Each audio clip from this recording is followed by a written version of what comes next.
In the midst of the euphoria, almost at the very moment when it seemed that the battle of the conquest was won for Joshua, some troubling contradictions emerged. Just when many people were celebrating and thinking they had made these grand discoveries to support Joshua bringing the Israelites into the promised land, they were met face to face with evidence that will go against that, right? Evidence that would later change the consensus of scholars in the biblical field.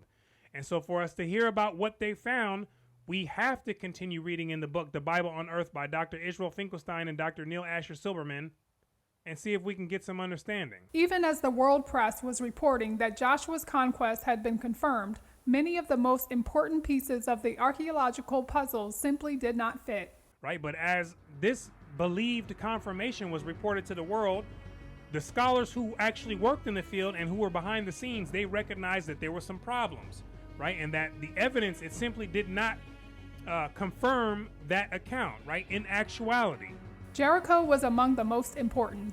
As we have noted, the cities of Canaan were unfortified, and there were no walls that could have been tumbling down. Joshua chapter 6, it talks about the invasion of Jericho and how by the sound of the trumpet and hollering, the Israelites were able to make the walls come down. But archaeology shows that there were no walls to make fall down in the physical world. Now, if we're talking about the world of imagination, then they can come tumbling down as many times and in as many ways as people would like to believe. In the case of Jericho, there was no trace of settlement of any kind in the 13th century BCE, and the earlier Late Bronze settlement, dating to the 14th century BCE, was small and poor, almost insignificant and unfortified.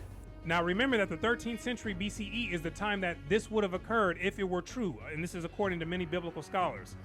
But the problem is that nobody lived in that area during that time, right? There was a small settlement, but this was in a time period before the proposed date, right? But the population in that period, it was insignificant, right? And they didn't have any walls either to make fall down. There was also no sign of a destruction. Thus, the famous scene of the Israelite forces marching around the walled town with the Ark of the Covenant, causing Jericho's mighty walls to collapse by the blowing of their war trumpets was, to put it simply, a romantic mirage. Meaning it's a product of someone's imagination, right? Something that has life in the realm of ideas, but not in the world of reality. And guess who knows this? Scholars and prominent people who control and manage societies. And guess who doesn't know this? People in the church doing this. Every Sunday, Saturday and Sunday, reading through the book, if they see it there, that's enough evidence to believe, right? Every word that's on the page, right? And so the simple fact that the Bible, it says that Jericho's walls fell down by blowing trumpets and hollering, right? That's good enough evidence for those type of people, right? But that approach to knowledge, that's insufficient for the reasoning person, because what the Bible says in many cases is different from what the archaeological evidence says. We have to understand that. A similar discrepancy between archaeology and the Bible was found at the site of ancient Ai, where, according to the Bible, Joshua carried out his clever ambush. This is in Joshua chapter 8. Scholars identify the large mound of Khirbet Etel, located on the eastern flank of the hill country northeast of Jerusalem, as the ancient site of Ai. Its geographical location, just to the east of Bethel, closely matched the biblical description. The site's modern Arabic name, Etel, means the ruin, which is more or less equivalent to the meaning of the biblical Hebrew name Ai, and there was no alternative Late Bronze Age site anywhere in the vicinity. Between 1933 and 1935, the French-trained Jewish-Palestinian archaeologist Judith Marquette Krause carried out a large-scale excavation at Etel and found extensive remains of a huge early Bronze Age city, dated over a millennium before the collapse of Late Bronze Canaan. Not a single pottery sherd or any other indication of settlement there in the Late Bronze Age was recovered. So he found remains of people who settled in that area in the early Bronze Age, which is about 1,000 years before the time of the Late Bronze Age. But he found no evidence of settlement for the time period that they're looking for.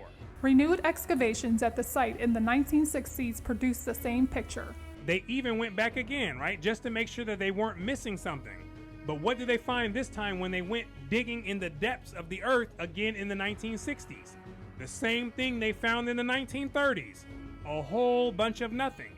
Like Jericho, there was no settlement at the time of its supposed conquest by the children of Israel, And what about the saga of the Gibeonites with their pleading for protection? This is in Joshua chapter 9. Excavations at the mound in the village of El Jib, north of Jerusalem, which a scholarly consensus identified as the site of biblical Gibeon, revealed remains from the Middle Bronze Age and from the Iron Age, but none from the Late Bronze Age.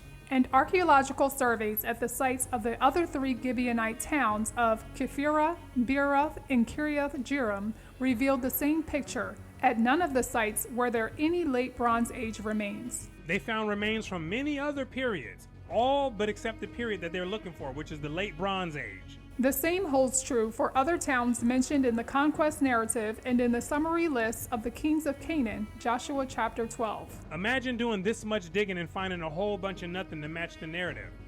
What would be your honest conclusion at this point?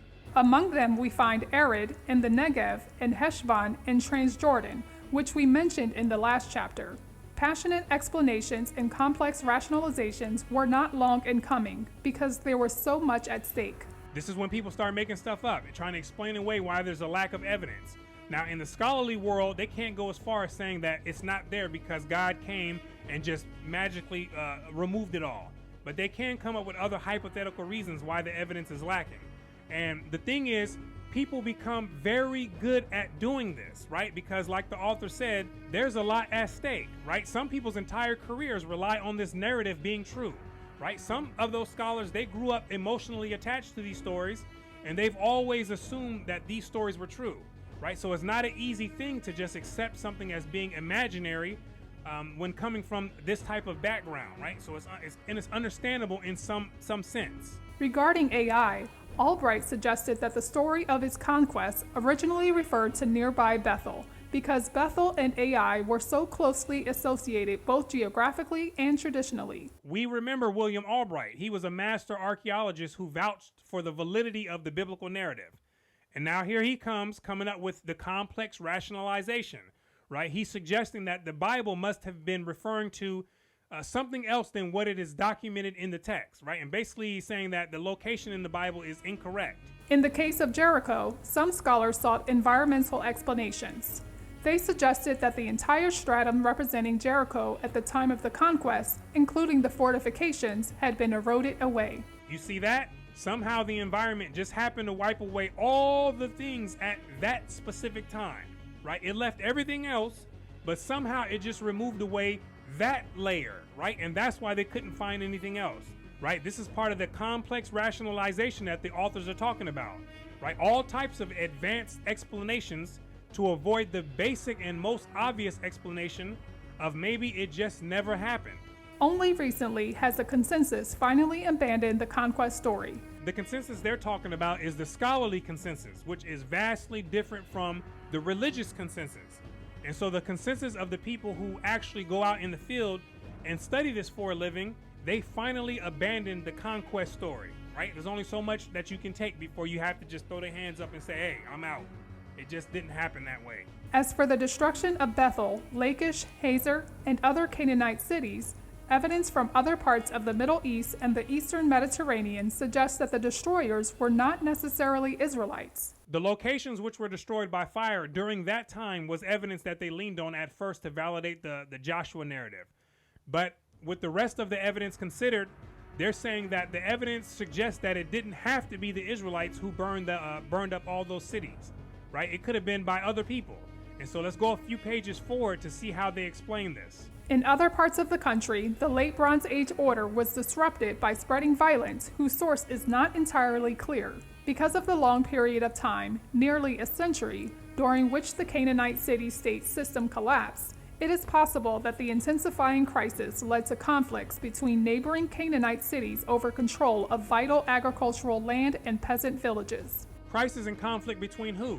Neighboring Canaanite cities, right? And they're battling over control over resources. And this is one possible explanation that led to the cities being burned down. In some cases, the increasingly hard-pressed peasants and pastoral population may have attacked the wealthy cities in their midst.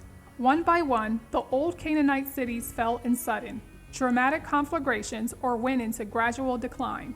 In the north, Hazor was set on fire, with the statues of gods in its royal palace decapitated and smashed. On the coastal plain, Aphek was destroyed in a terrible fire. A cuneiform tablet dealing with a vital wheat transaction between Ugarit and Egypt was found in the thick destruction debris. Farther south, the imposing Canaanite city of Lachish was torched and abandoned. And in the rich Jezreel Valley, Megiddo was set aflame and its palace was buried under 6 feet of burnt brick debris. It should be stressed that this great transformation was not sudden in every place. Why does it need to be stressed that this was not a sudden thing? Because the Bible, it describes it as being something that happened suddenly over a relatively short period. The archaeological evidence indicates that the destruction of Canaanite society was a relatively long and gradual process. But the evidence shows that this happened over a relatively long period, right? A long time, right? So there's an obvious discrepancy right here between what the evidence shows and what the Bible describes. The pottery types found in the rubble of late Bronze Age Hazor lack the characteristic shapes of the late 13th century, so it must have been devastated somewhat earlier. At Aphek, the cuneiform letter in the layer of destruction bears names of officials from Ugarit and Egypt who are known from other sources and can be thus dated to around 1230 BCE. The Egyptian stronghold there could have been devastated at any time in the 2 or 3 decades that followed. The excavators at Lachish found in the destruction layer a metal fragment, probably a fitting for the main gate of the city, bearing the name of Pharaoh Ramesses III. This find tells us that Lachish must have been destroyed no earlier than the reign of this monarch, who ruled between 1184 and 1153 BCE. Finally, a metal base of a statue carrying the names of Ramesses VI, 1143 to 1136 BCE, was found in the ruins of Megiddo, indicating that the great Canaanite center of the Jezreel Valley was probably destroyed in the second half of the 12th century. What this shows is that these cities were destroyed at different times over the stretch of more than 100 years, right? Which is a huge difference from the depiction made in the Bible, right? And how they're trying to sell the story in the Bible. The kings of each of these 4 cities, Hazor, Aphek, Lachish, and Megiddo, are reported to have been defeated by the Israelites under Joshua. But the archaeological evidence shows that the destruction of those cities took place over a span of more than a century. The possible causes include invasion, social breakdown, and civil strife. No single military force did it, and certainly not in one military campaign. And there you have it. Thus saith the archaeological evidence. And understand that this type of information, this is what many religious leaders, they don't want to share, right? And the thing is, many of them, they know this information, right? But they keep it to themselves because they act as gatekeepers, right? They keep you locked down into the pit, where the light is extremely dim, right? And you have no sense of direction, right? But with sincerity, you can go ahead and find that ladder, right? And when you do find the ladder, make sure you grip onto it as hard as you can. And then you climb rung by rung out of that pit and enter into the free world, where life is much better and it makes much more sense. And so this is the end of part 10 commentary on the book here, The Bible Unearthed by Dr. Israel Finkelstein and Dr. Neil Asher Silberman. And so I want to thank you for watching all the way until the end. My name is Brooklyn St. Michael, and I'll see you in the free world.